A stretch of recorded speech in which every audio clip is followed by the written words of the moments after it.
nous aurons encore un exemple que nous allons effectuer. Nous aurons à multiplier un nombre entier par une fraction. Alors, prenez note, vous aurez 42 à multiplier par 6 cinquièmes. Multiplié par 6 cinquièmes. Alors, ici, nous avons un nombre entier à multiplier par une fraction.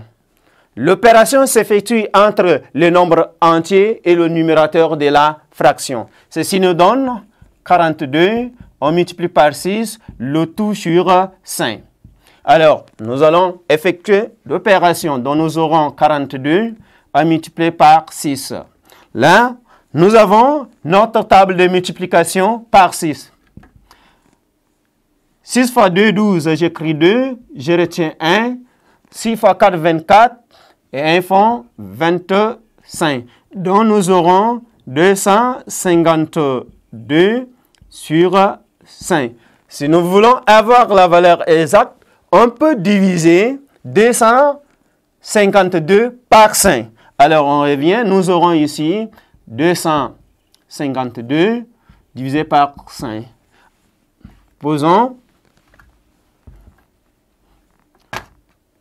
252 divisé par 5.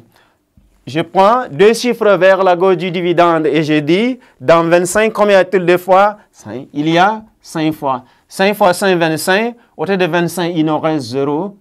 J'abaisse le chiffre suivant qui est 2. Dans 2, combien y a-t-il de fois 5. Il y a 0 fois. 0 fois 5, 0.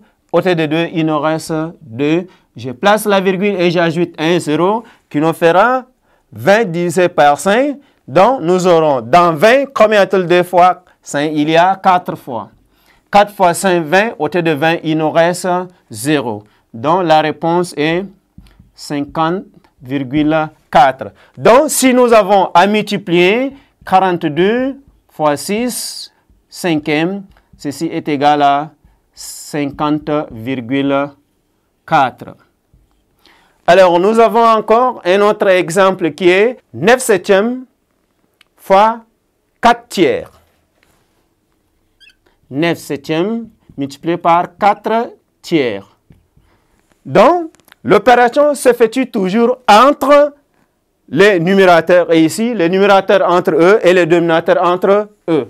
Donc, nous aurons à multiplier 9 fois 4 et 7 fois 3. Donc, si mentalement nous avons 9 fois 4 égale à 36. 36. Alors, 3 fois 7, 21. Alors, ici, si nous arrivons à ces résultats, nous pouvons aussi facilement simplifier en divisant par les mêmes termes diviseurs. Donc, 36 est divisible par 3. 21 aussi est divisible par 3. Donc, nous aurons ici 12 septièmes. Donc, si nous avons 9 septièmes à multiplier par 4 tiers, la réponse est 12 septièmes. Alors, ce qu'il faut retenir, chers élèves, pour multiplier une fraction par un nombre entier ou multiplier un nombre entier par une fraction, je multiplie le numérateur de la fraction par ce nombre et je garde le dénominateur.